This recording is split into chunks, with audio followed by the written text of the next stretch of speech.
Hey, good people, and welcome back to our Holy Week series. All right, our Holy Week series today is day 4 of our series. It is Spy Wednesday. Spy Wednesday. So it seems like that's a very odd name. It's a not normal name, but it's Spy Wednesday, and it's Spy Wednesday because something happens on Wednesday. And sometimes we talk about it on Monday, but it happens on Wednesday where Jesus is sitting up with his disciples and a couple of friends, and they're eating. And as they're sitting at the table and they're eating, a woman enters the room, and she doesn't seem like she's the most desirable woman, but she walks in the room, and she walks in with this alabaster box.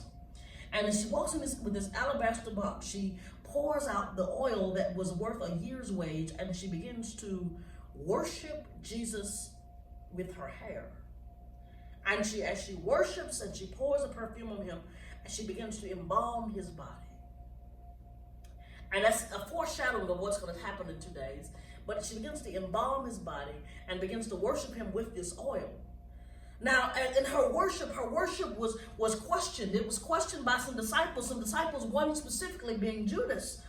Now, Judas says, "Why would she give you this?" He makes a statement, "Why would she give you a year's worth of wage?" Now, Judas was the treasurer. He was responsible for the money. And in his greed, he says, "Why would they give you this?" Judas still has not realized who it is that he's in the presence of. He still hadn't realized that he is in the presence of God. This guy, he's been around. He's a cool guy. This guy, he's been around. He seems like he's has got some promising things. He can do some cool stuff. He's dedicated his life to following him. But there's still something in Judas that has not clicked, that this is God. Well, the woman who comes to worship at Jesus' feet got the message. She got the message, but Judas didn't understand. And since Judas didn't understand, what does Judas do? He gets upset because Jesus says, "Well, the poor will be with you always, but the Son of Man won't be here for long." Nobody in the room is understanding that just in a couple of days, Jesus is going to be crucified. That he'll no longer be walking with him as he has for the last 3 years. And so what happens? Judas, in his anger, he goes to the Pharisees and the Sadducees, and he says, "I tell you what, I will give him over to you. You're just going to pay me a certain amount of silver. You're going to give me a wealth and riches." And so Judas begins, he begins, as he turns into such as a spy. He says, the one whom I kiss is the one who you want. That's Jesus. That's the guy you want. He begins to betray Jesus, and in his betrayal, he goes and he becomes a spy. He's on both sides. He's walking with Jesus during the day, but now he's hanging out with the Pharisees and Sadducees at night. By day, he is sitting at the feet of the master, and by night, he is in cloak and dagger, betraying him. And so we call it Spy Wednesday because Judas then is betrays Jesus, and he is shown that he's on two sides, that he is two-faced, double-masked. But dare I suggest to you that on Monday, when we talked about the money changers, we talked about Jesus walking into the temple and seeing the money changers and how they were corrupt and how they were entrusted with the money, but the money had begun to rule them.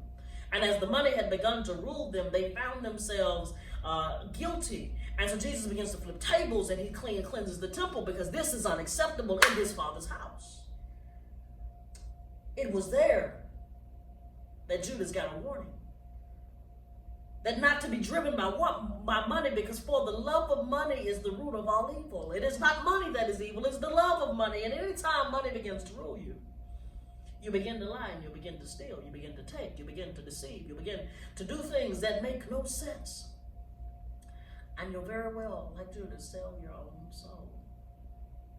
So we call it Spy Wednesday because Judas sells out the Savior of the world for some silver.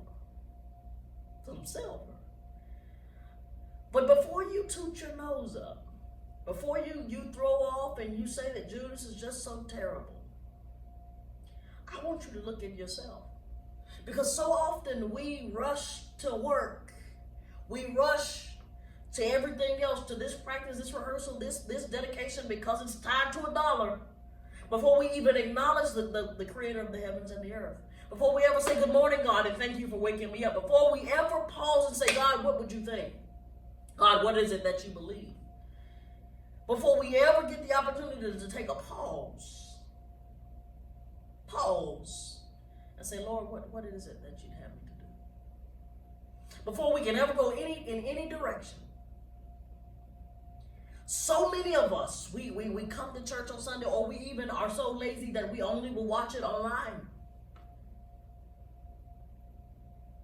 Not in the pandemic, but you get what I'm saying. But we don't come to church, or we don't make God the first priority in our lives. And because he's not the first priority in our lives, we think we're handling ourselves. And we get wrapped up in this thing called pride.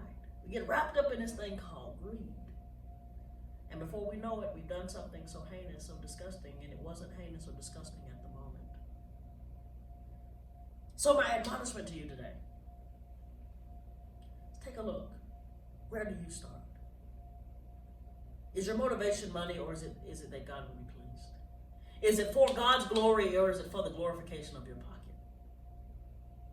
Until next time.